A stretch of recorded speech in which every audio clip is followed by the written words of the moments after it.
देखो बेटा, उस पदार्थ का नाम बताना जो निचूर्ण है ना। तो हमने क्या करना था इसमें, इसमें Cl2 की रिएक्शन करवानी। यहाँ पर क्या करते हैं, Cl2 की रिएक्शन करवा करके ये क्या बना देता है, CaCl2 बन जाता है। इस प्रकार से बन सकता है ना। तो इसको हम इस टाइप से भी कह सकते हैं। यहाँ पर हम क्या रिएक्शन करवा सकते हैं, किसके साथ रिएक्शन करवा सकते हैं, प्लस यहाँ पर यदि देखेंगे तो यहाँ Cl2 की रिएक्शन करवा सकते हैं, है ना। और Cl2 की रिएक्शन करवा करके क्या बन जाएगा, ये बन जाएगा हमारे पास CaO एंड Cl2। ये हैंग हो रहा है थोड़ा सा ना, इसलिए मैं पेन से लिख रहा हूँ। प्लस इसमें क्या होगा, H2O। इस प्रकार से बन सकता है, ठीक है ना। दूसरा यहाँ पर यदि हम और आगे देखें, वो है कि कोई विलियन है, उसका पीएच माना। देखो, कोई विलियन लाल लिटमस को नीला कर देता है। लाल लिटमस पेपर उसको क्या कर दे रहा है, नीला कर दे रहा है ना।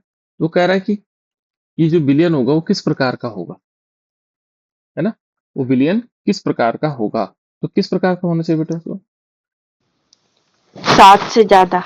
बिल्कुल, विलियन को होना चाहिए 7 से ज्यादा, है ना। तो पीएच क्या होगा, पीएच ग्रेटर देन 7। यहाँ पर पीएच कितना होगा, ग्रेटर देन 7 होता है, ठीक है। किस प्रकार से हो सकता है। नेक्स्ट यदि हम देखेंगे, यहाँ पर आया नेक्स्ट क्वेश्चन है इसका, वह है किसी विलयन की हाइड्रोजन आयन की सांद्रता मापने के लिए प्रयुक्त स्केल कौन सा है, जिसका हम प्रयोग में लाते हैं।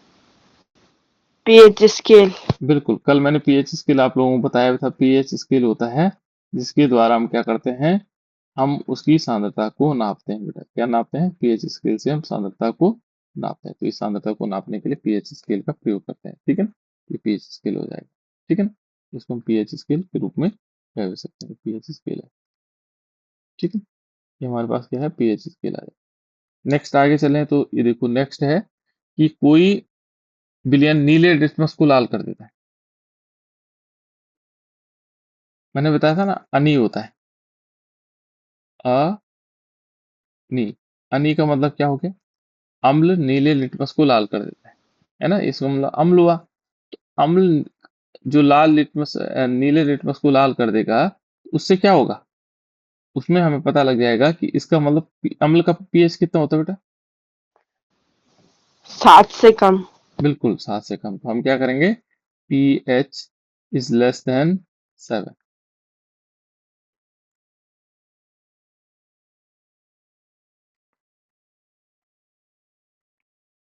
प्राची है ना, प्राची आज जवाब नहीं दे रहे, प्राची नहीं, साक्षी, प्राची कह रहा है, ठीक है ना।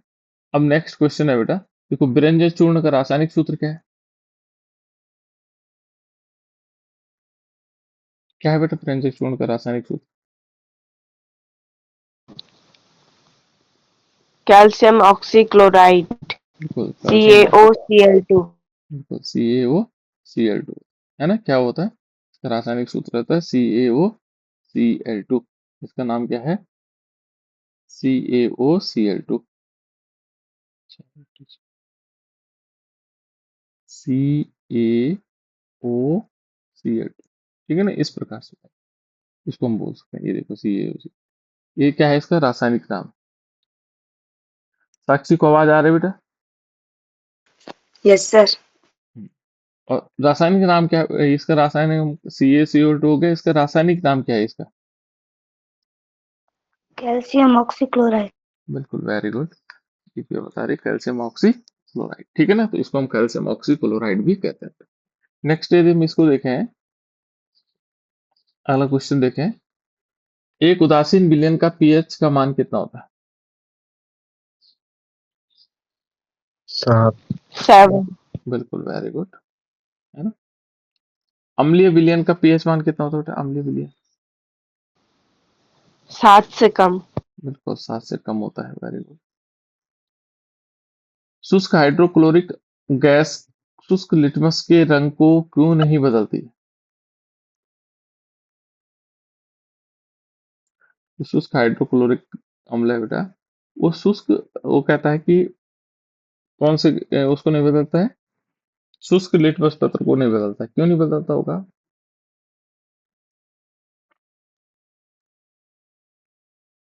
देखो, शुष्क जो HCl होता है ना, उसमें हाइड्रोजन आयन उत्पन्न नहीं करती। जो शुष्क HCl होगा, वो हाइड्रोजन आयन उत्पन्न नहीं करती। पहला पॉइंट हो गया कि जो शुष्क HCl है वो हाइड्रोजन आयन उत्पन्न नहीं करती। ठीक है, इतनी बात क्लियर हुई। क्या नहीं करती? हाइड्रोजन आयन उत्पन्न नहीं करती। हाइड्रोजन आयन की अनुपस्थिति है ना, यदि हाइड्रोजन आयन की अनुपस्थिति होती है तो अम्लीय गुण अनुपस्थिति का कारण, ठीक है ना, अर्थात अम्लीय गुण अनुपस्थिति के कारण शुष्क लिटमस पत्र का रंग परिवर्तित नहीं होता है। तो यहाँ पर पहला पॉइंट हमारा होगा कि शुष्क HCl गैस में H+ आयन उत्पन्न नहीं करती है ना, और अम्लीय गुण की अनुपस्थिति के कारण जो है शुष्क लिटमस पत्र रंग परिवर्तित नहीं करता है। इतनी बात क्लियर हुई बेटा? क्या होता है इसमें? जो शुष्क HCl है, क्या कहा मैंने? जो शुष्क HCl है वो क्या नहीं करता? H+ आयन उत्पन्न नहीं करती। शुष्क HCl क्या नहीं करता है? H+ आयन उत्पन्न नहीं करता। ठीक है ना, याद रखना। शुष्क HCl क्या नहीं करता है? H+ आयन उत्पन्न नहीं करता है ना। तो ये एक लाइन याद रखो, शुष्क जो HCl होगा वो क्या नहीं करेगा? H+ आयन को उत्पन्न नहीं करेगा, और जिसके कारण क्या होगा? H+ आयन की अनुपस्थिति से क्या होता है? अम्लीय गुण अनुपस्थित होता है ना। यदि H+ आयन ही नहीं तो अम्लीय गुण अनुपस्थित होगा, और अनुपस्थित होने के कारण क्या माना जाता है? ये अनुपस्थित होगा, उससे क्या होगा? उससे क्या होना बेटा? यदि अम्लीय गुण अनुपस्थित होगा तो क्या होगा? अम्लीय गुण अनुपस्थित होने के कारण क्या होता है कि शुष्क जो लिटमस होगा उसका रंग परिवर्तित नहीं होता है। ठीक है, उसका रंग क्या नहीं होगा? परिवर्तित नहीं होगा। नेक्स्ट देखो स्लाइड। गंधीय सूचक क्या है बेटा? गंधीय सूचक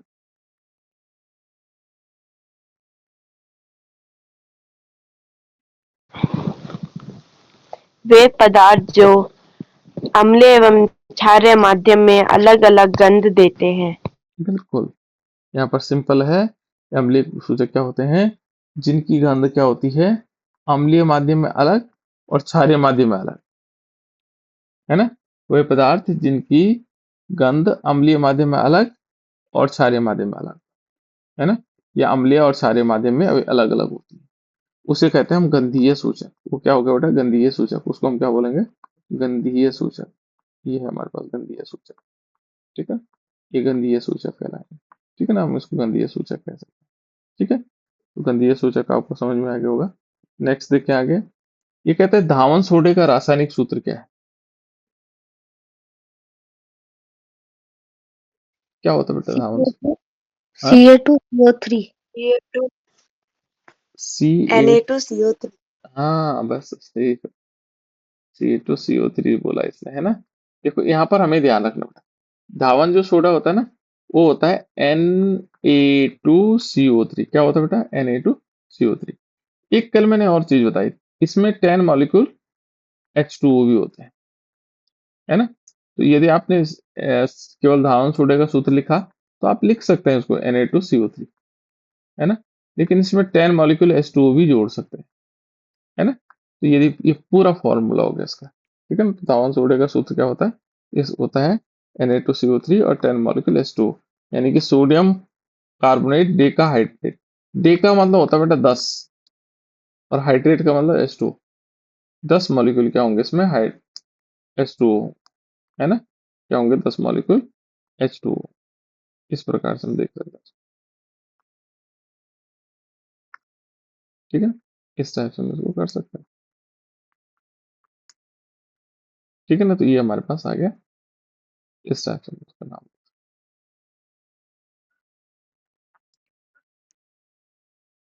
नेक्स्ट क्वेश्चन देखो बेटा इसमें। बेकिंग सोडा के दो प्रमुख उपयोग क्या थे? दो उपयोग बताने। बेकिंग सोडा के दो प्रमुख उपयोग क्या क्या है? क्या हो सकते हैं दो प्रमुख उपयोग? ब्रेड की फैक्ट्रियों में अग्निशामक यंत्र में। एक तो था अग्नि शामक यंत्र,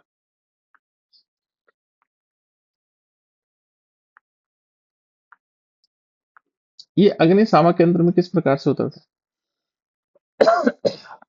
अग्निशामक यंत्र होता है, उसमें किस प्रकार से होता है?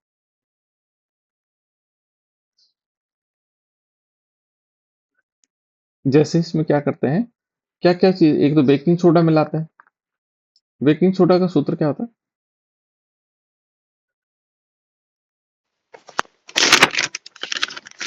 क्या होता है बेटा इसका सूत्र? NaCO3 NaHCO3 Na2 Na, NaHCO3 बिल्कुल, इसका होता है NaHCO3। क्या होता है बेटा? NaHCO3, ये है किसका? बेकिंग सोडे का सूत्र। इसमें क्या मिलाया जाता है? इसमें मिलाया जाता है सल्फ्यूरिक एसिड H2SO4, ठीक है ना? और जब इसको मिलाते हैं तो इससे क्या बन जाता है? ये बन जाता है Na2SO4 बनता है, ठीक है ना? प्लस इसमें क्या होगा? कार्बन डाइऑक्साइड गैस निकलेगी, ठीक है ना? H2O निकलेगा। इस कार्बन डाइऑक्साइड गैस से ही आग बुझती है ना? इसलिए इस प्रकार से इसको प्रयोग किया जाता है। दो तीन चीजों को प्रयोग किया जाता है यहाँ पे। क्या क्या चीजें होती है इसमें? नंबर एक यदि देखेंगे तो यहाँ पर क्या क्या चीजें हैं? एक है, सबसे पहला काम करता बेकिंग सोडा, ये करता बेटा प्रति अम्ल की औषधि के घटक के रूप में, ठीक है ना? प्रति अम्ल औषधि घटक के रूप में काम करता है। प्रति अम्ल औषधि घटक के रूप में, यानी कि एंट एसिड का काम करता है। हमारे शरीर में यदि क्या हो जाता है, एसिड बन जाता है, तो उसको रोकने का काम कौन करता है? ये बेकिंग सोडा करता है। ये बेकिंग सोडा काम करता है ना? दूसरा क्या काम करता है? अग्निशामक यंत्र के रूप में, जो अग्निशामक यंत्र होते हैं उनके रूप में। और तीसरा बंद और ब्रेड फैक्ट्री में। ये तीन याद रखना। एंटासिड वाला भी याद रखना है ना? एंटासिड वाला या प्रति अम्ल औषधि के रूप में। अच्छा, सोडा अम्ल अग्निशामक के घटक कौन कौन से? इस कौन कौन से घटक होते हैं इसमें? किन किन के द्वारा अग्निशामक यंत्र बनता है? बताओ।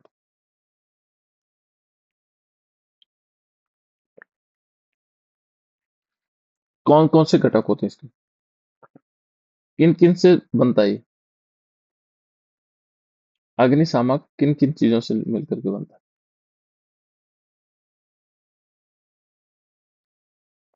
अभी तो बताया। सल्फ्यूरिक एसिड हम्म। और सोडियम हाइड्रोजन हाँ, सोडियम, सोडियम कार्बोनेट हाँ सोडियम हाइड्रोजन कार्बोनेट और प्लस सल्फ्यूरिक अम्ल। सल्फ्यूरिक अम्ल का क्या सूत्र था? H2SO4 हाँ बिल्कुल, सबको याद रखना बेटा, सल्फ्यूरिक अम्ल होता है H2SO4, है ना?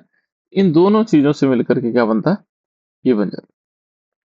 देखो, सोडियम हाइड्रोजन कार्बोनेट, यहाँ तो उसने केवल नाम लिखा हुआ, और सल्फ्यूरिक अम्ल हमने फॉर्मूला भी लिखना है ना? याद क्या करना है? फॉर्मूला NaHCO3 प्लस H2SO4, ये H2SO4 इस प्रकार से, है ना? ये हमारे पास क्या होंगे? इसको हम कह सकते हैं, ये क्या है? ये दोनों हमारे पास इसके फॉर्मूले हो गए, है ना? इस टाइप, ठीक होगी। ये आ गया। नेक्स्ट हमारे पास है, नेक्स्ट क्वेश्चन है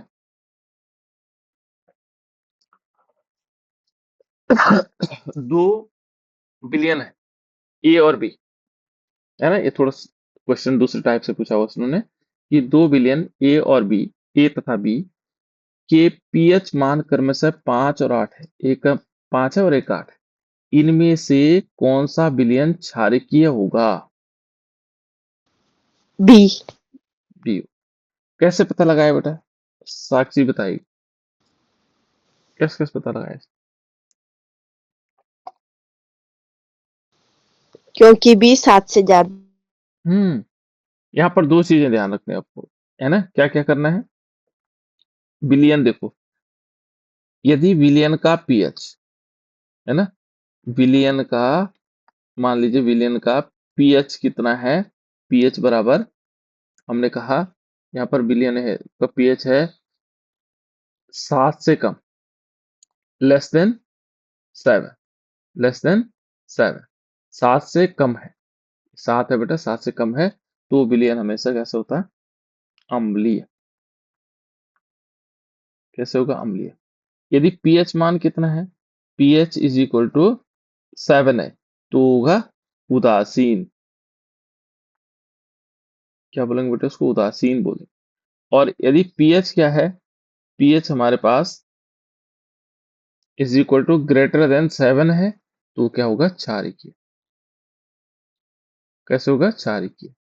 तो ये हमारे पास क्या है? 3 प्रकार के विलयन। तो देखो, यदि ये कहता है अम्लीय विलयन कौन है, तो 5 वाला आ जाता है, क्योंकि 7 से कम है। 7 से कम है तो अम्लीय विलयन होगा, है ना? तो ये कह रहा है ए और बी का पीएच कितना है? क्रमशः इतने इतने हैं, है ना? एक का 5 है, एक का 7 है ना? तो इनमें से कौन सा विलयन क्षारीय होगा? तो क्षारीय वो होगा जिसका 7 से ऊपर होगा। तो 7 से ऊपर कौन है? 8 वाला। तो 8 वाला कौन है? बी। तो हमारे पास विलयन बी हो जाए। ठीक है ना? तो इस प्रकार से हमारे पास आंसर आ सकता है बेटा, है ना? इसको ध्यान ये रखना है किस टाइप से सॉल्व करना है।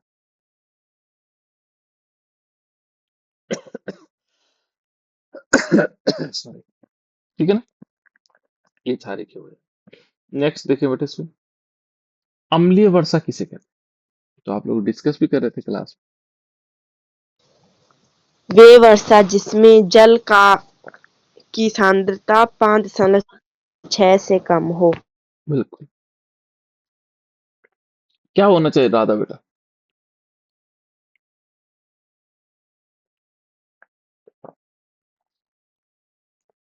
इसमें राधा जुड़ी है क्या? सर उसका मान H 5 दशमलव से कम होना चाहिए। एच नहीं, पीएच। क्या बोला? फिर बोलो। पीएच कितना होना चाहिए? 5.6 से कम होना चाहिए। हाँ बिल्कुल। वर्षा का जो पीएच होगा, वर्षा का पीएच किसका पीएच बेटा? वर्षा का। जो वर्षा का जल होगा उसका पीएच मान 5.6 से कम होना चाहिए। उसको हम बोलते हैं अम्लीय वर्षा। कौन सी वर्षा हो जाएगी? अम्लीय वर्षा। तो उसको हम क्या बोलेंगे बेटा? अम्लीय वर्षा। ये हमारे पास अम्लीय वर्षा होगी, है ना? इसको हम अम्लीय वर्षा कह सकते हैं। तो यहाँ पर क्या आ जाएगी? ये अम्लीय वर्षा हो जाएगी। ठीक है ना? तो अम्लीय वर्षा क्या होगा? जिस वर्षा का जल का पीएच मान कितना होगा? 5.6 से कम होगा। यदि हम परिभाषा के रूप में लिख सकते हैं इसको, जब वर्षा के जल का पीएच मान 5.6 से कम हो जाता है, तो वो क्या हो जाती है? अम्लीय वर्षा कहलाती है। उसको हम क्या बोलते हैं? अम्लीय वर्षा कहते हैं। ठीक है ना? नेक्स्ट आगे चलते हैं बेटा। देखो, बेकिंग सोडा के 2 प्रमुख उपयोग बताने। जो बेकिंग सोडा है उसके प्रमुख 2 उपयोग। अभी एक चीज तो हमने बताई, पेट में जलन टाइप की होती तो क्या बोलते उसको? अभी बताया था। पहला था अग्निशामक। अग्निशामक, तो है ही। अग्निशामक हो गया, ठीक। दूसरा? एसिडिक हाँ, प्रति अम्ल औषधि के घटक के रूप में। याद रखो, प्रति अम्ल औषधि घटक के रूप में। प्रति अम्ल औषधि घटक के रूप में। प्रति अम्ल औषधि घटक के रूप में। प्रति अम्ल औषधि घटक के रूप में। 3-4 बार मैंने रिपीट कर दिया। क्या बोलेंगे इसको? प्रति अम्ल औषधि घटक के रूप में। दूसरा होता है बेटा अग्निशामक यंत्र के रूप में। तीसरा बंद और ब्रेड फैक्ट्री में। ये 2-3 तो इंपॉर्टेंट है, और भी है इसमें, ऐसा नहीं है ना? देखो बेटा, सोडा अम्ल के घटक कौन कौन से? अग्निशामक ये ज्यादा बताइए। सोडा अम्ल अग्निशामक के घटक क्या है?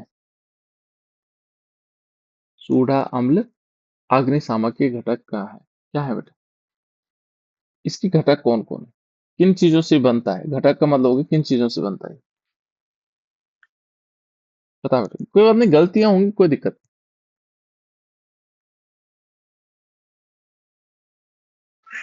फैक्ट्रियों में जो धुआं निकलता। नहीं। हाँ नहीं, धुआं तो निकलता है ना, पर उसके लिए ये बनता किससे है? ये वाला सोडा अम्ल अग्निशामक, है ना?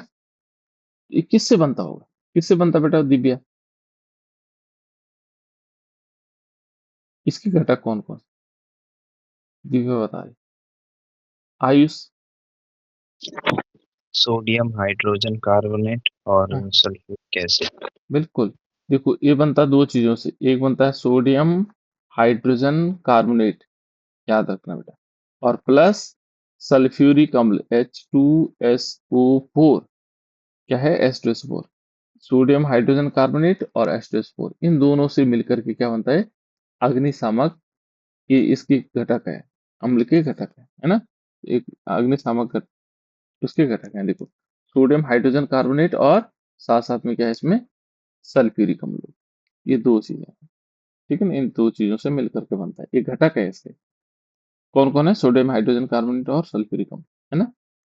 उसके बाद है, फिर ये क्वेश्चन आया, 2 बिलियन है ए और बी, ठीक है ना, उनके घटक क्या होंगे, तो ये पीएच 8 से ज्यादा होगा, है ना।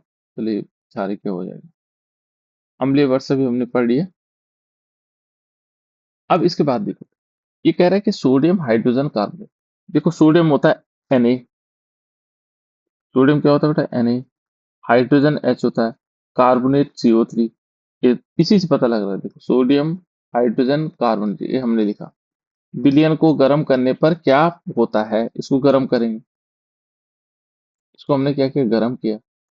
गर्म करने पर इसमें 2 मॉलिक्यूल ले लेंगे, तो ये क्या रासायनिक समीकरण दी नहीं है। तो यहाँ पर जब हम गर्म करते हैं इसको, तो गर्म करने से ये क्या होगा, ये बना देगा Na2CO3, इसका नाम क्या है, सोडियम कार्बोनेट। बिल्कुल, इसको हम धावन सोडा भी बोलते हैं बेटा, क्या बोलते हैं, धावन सोडा, इसको हम धावन सोडा भी कहते हैं, ये धावन सोडा भी है ना, धावन सोडा। प्लस यहाँ पर क्या हो सकता है, H2O निकलेगा, है ना, प्लस CO2 भी निकल सकता है, कार्बन डाइऑक्साइड भी निकल सकता है ना। इस प्रकार से हमारे पास ये रासायनिक अभिक्रिया हो गई, है ना। देखो रासायनिक अभिक्रिया, NaHCO3 को हमने गर्म किया, Na2CO3 H2O प्लस CO2 निकले, है ना। इस प्रकार से भी हम क्या कर सकते हैं, इसको लिख सकते हैं, ठीक है ना। यहाँ पर हमारे पास ये चीज आ सकती है, ये रिएक्शन, है ना। तो याद रखना कि जब भी हम सोडियम हाइड्रोजन कार्बोनेट को गर्म करेंगे, तो क्या बनेगा, एक बनेगा सोडियम कार्बोनेट प्लस, ये रिएक्शन इंपॉर्टेंट भी है, इसको बनाने की विधि है ना। तो सोडियम हाइड्रोजन कार्बोनेट को जब हम गर्म करते हैं, तो हमारे पास क्या बनता है, ये बनता है सोडियम कार्बोनेट। क्लियर, आगे चलते हैं। धोने के सोडे यानी कि वॉशिंग सोडा का उपयोग क्या है, जो वॉशिंग सोडा है, वॉशिंग सोडा का सूत्र क्या है बेटा, Na2CO3। Na2CO3। बिल्कुल Na2CO3, ये सभी को बताना है, Na2CO3 ये इसका सूत्र है ना। और इसका सूत्र ये हो गया, और इसका उपयोग होता है, देखो एक तो होता है कांच, साबुन, कागज के निर्माण, किस से, कांच हो गया, साबुन हो गया, कागज हो गया, इनके निर्माण। और दूसरा जल की स्थायी कठोरता को का निवारण करने में, यानी कि स्थायी कठोरता को कम कर देता है, जल की स्थायी कठोरता को कम कर। तो दो कारण तो हमारे पास हो गए, एक तो हमारे पास कांच, साबुन और कागज के निर्माण में, और दूसरा होगा जल की स्थायी कठोरता के निवारण में, इसके निवारण में भी इसका उपयोग होता है। ठीक है बेटा, आगे देखें, नेक्स्ट क्वेश्चन देखें, बेकिंग सोडा, बेकिंग सोडा क्या होता है बेटा, बेकिंग सोडा, इसका सूत्र क्या होता होगा बेकिंग सोडा का, NaHCO3। वेरी गुड, केवल केवल विनीता बोल रही, बाकी लोग क्यों नहीं बोल रहे होंगे। अब तो रिवीजन है बेटा, सारे बोल सकते हैं, कोई दिक्कत नहीं, है ना। यहाँ डिस्टरबेंस तो कुछ है नहीं कि डिस्टरबेंस हो रहा होगा क्लास में, यहाँ तो हम रिवीजन कर रहे हैं, है ना। तो देखो ये जो खाने का सोडा है बेटा, या जिसको हम बोलते हैं बेकिंग सोडा, NaHCO3 सबको बोलना है, ठीक है ना। और इसका उपयोग बताना है, इसके क्या उपयोग हो सकते, पहले अभी तो हमने उपयोग बताए थे, ये क्या बताया था, प्रति अम्ल औषधि घटक के रूप में, प्रति अम्ल औषधि घटक के रूप में, है ना। भोज्य तथा पेय पदार्थों में योगात्मक के रूप में, बंद और ब्रेड की फैक्ट्री में, इन जगहों पर उपयोग होता है ना। तो कुछ हम पहले बता चुके हैं, और एक और जुड़ा इसमें, भोज्य और पेय पदार्थों के योगात्मक, है ना, वहां पर भी हम इसका उपयोग कर सकते हैं। ठीक है ना? तो इस प्रकार से। नेक्स्ट यदि हम आगे देखें, क्या होता है जब कार्बन डाइऑक्साइड के आधिक्य को, कार्बन डाइऑक्साइड का क्या है, आधिक्य है, को चूने के पानी में प्रवाहित किया जाता है। क्या होता है बेटा? कार्बन डाइऑक्साइड अधिक मात्रा में है और उसका चूने का पानी है। चूने का पानी पहले बताओ, चूने का पानी का सूत्र बताओ। CaO। चूने का पानी, ये तो क्या है, CaO क्या है, ये चूना है। CaOH का होल ट्वाइस। हाँ, चूने का पानी क्या होता है, CaOH का होल ट्वाइस। ये होता है बेटा चूने का पानी, है ना? क्या होता है जब कार्बन डाइऑक्साइड को, कार्बन डाइऑक्साइड के आधिक्य को चूने के पानी में, तो चूने के पानी में हमने क्या करना है, कार्बन डाइऑक्साइड डालना है, CO2 डालना है, तो क्या बनेगा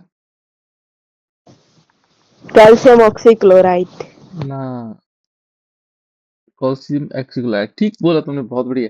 लेकिन कैल्शियम ऑक्सीक्लोराइड कब बनता है, कोई और बच्चा बताओ बेटा।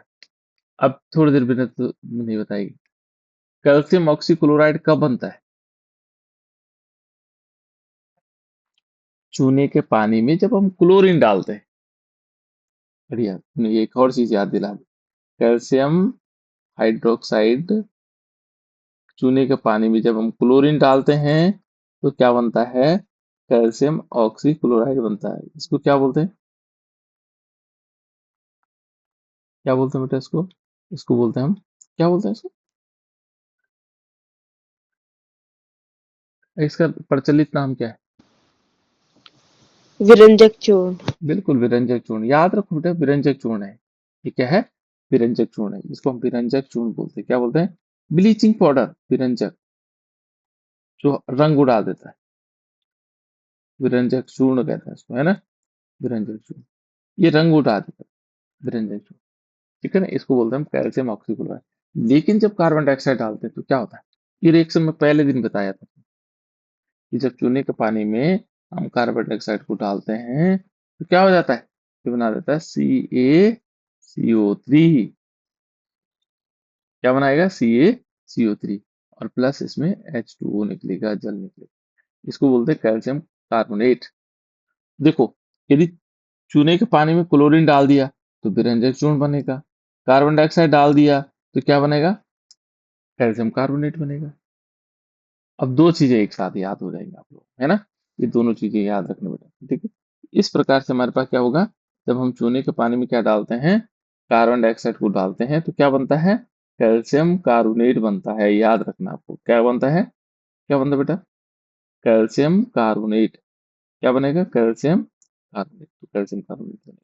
ठीक है, ये बनेगा कैल्शियम कार्बोनेट इस प्रकार। कार्बन डाइऑक्साइड को चूने के पानी में डाला तो कैल्शियम कार्बोनेट प्लस H2।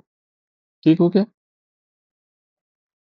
आगे चलते हैं। देखो, plaster of Paris, plaster of Paris की जल के साथ अभिक्रिया का समीकरण है। प्लास्टर ऑफ पेरिस, यहाँ बहुत कंफ्यूजन होता है बेटा प्लास्टर ऑफ पेरिस में।